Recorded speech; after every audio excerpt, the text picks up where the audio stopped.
All right, ladies and gentlemen, it's been a long time coming. And to be honest with you, I'm a big fan. I really love this film.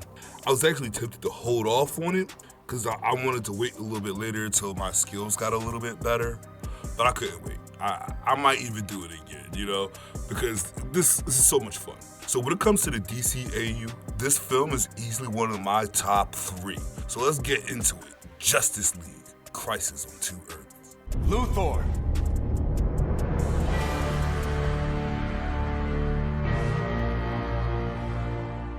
We start with Lex Luthor and Jester, right? They're running for their lives on Earth 2, and they're being hunted down by this world's Hawk Girl and Martian Manhunter, which I think got really gnarly designs to them.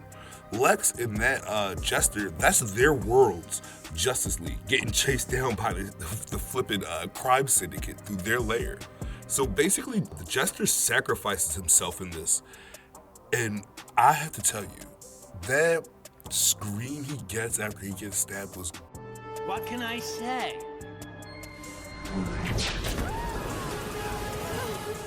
gut-wrenching. It was really indicative to how this film is going to be.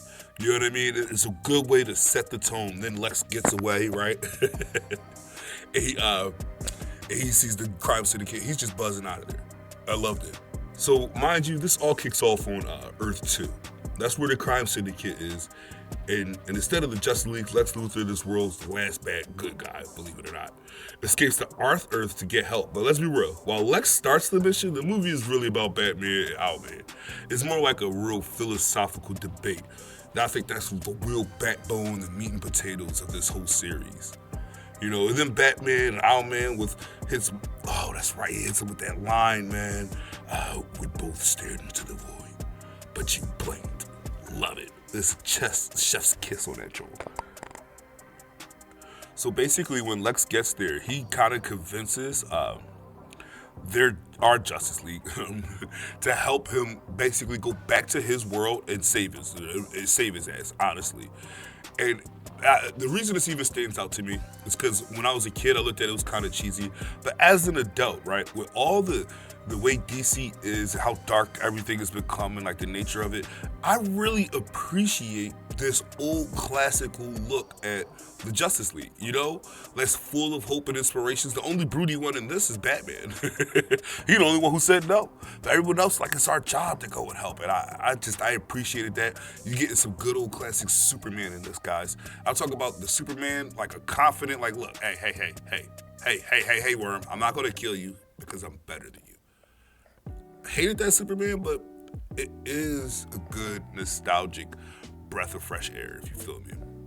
So beyond that right there, I actually kind of wanted to point out another thing, and that's basically with Lex Luthor. This Lex Luthor is so different from ours, because he's almost timid. That Crime Syndicate have beat the soul out this man, because he actually has them. He convinces them to go, right, and then they get to their world, right? They have a fight on the Watchtower, right? This fight, the Justice League it's a lot of Crime Syndicate in there, a lot. The Justice League are handing these guys their asses, and it's not that hard. It's not that bad. They're getting right in there. But at the end, after they're winning this fight, Superwoman, that's their Earth's Wonder Woman, she calls in her made men. That's like their bosses. So all the Crime Syndicate have made men under them, which is a cool term, right? But theirs is basically three. Her made men are basically 3 Shazams. So he's like, we gotta get the hell out of here. He's all, and Superman's like, what are you talking about? We just wipe the floor. Be like, not these guys. And they ran. And I would say, out of all that, okay, maybe. Maybe they would have had a hard time fighting 3 Shazams. That's a problem. But then it happens again. So when he actually gets them to the Jester's hangout, he's like, he's showing them who the made men are, and he's like just looking through it. He says it again. He's like, all right, we'll all attack this operation at this time, and we'll attack this operation. And Superman's like, nah, shorty, I got this. Look, y'all gonna hit them. Y'all gonna hit them, and me and Lex, we gonna go hit this. I'm like, Lex he's bitching a little bit. I'm not gonna lie to you, he's bitching a little bit. He's a little bit scared. But that it really shows the contrast between these two worlds, you know? And you actually get to see it again. And this right here is probably my favorite thing. I think I like this even more so than that. If you've seen the movie, that last debate really that Owlman has with Batman. I like this even more so than that. Is the debate with their president. And basically that's Earth 2's president is Wade Wilson. Yeah, you needed a super badass just to stay alive in this place, you know, just to be a president. And you know, his daughter Rose Wilson, whatever. But they have this debate throughout this film because eventually, you know, the Justice League beat all their butts. They put him in jail or whatever, and then he goes, "All right, now what?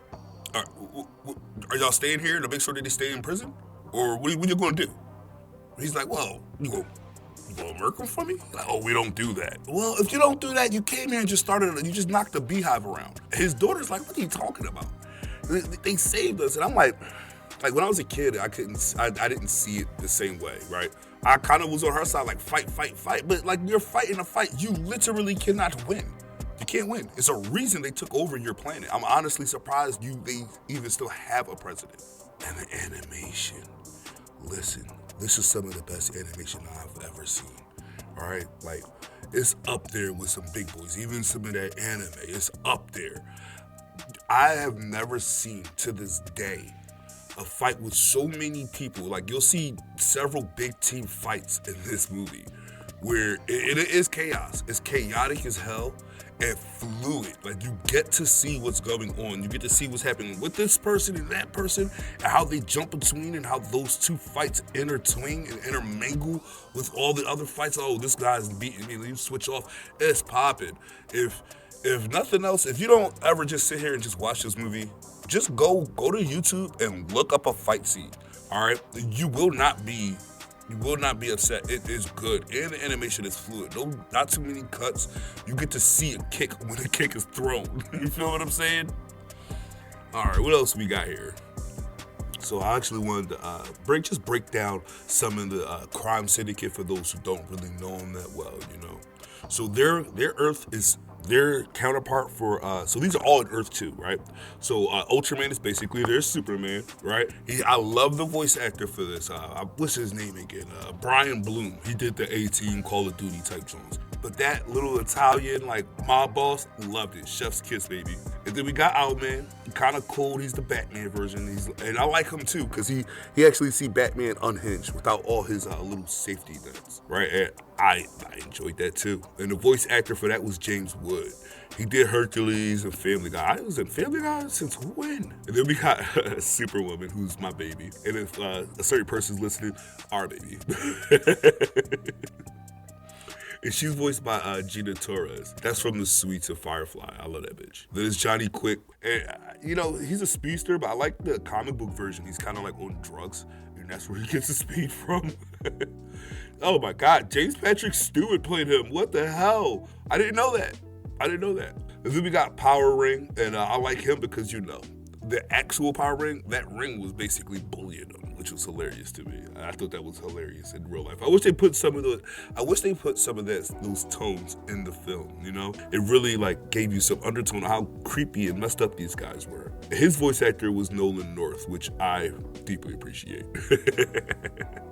So I don't want to spoil too much. I'm actually may make another one of these where I actually break down the philosophical differences on what's going on, especially that Batman and Owlman. But I really don't want to spoil too much. I actually want to just encourage you guys, for the people who do listen, please just check it out. Like, it's a really good movie. It came out in 2010. It was directed by Sam Liu and Lauren Montgomery. Two people you will not be disappointed with. You're not going to be disappointed if you watch this movie. And actually, if you are, let me know. Put it in the comments.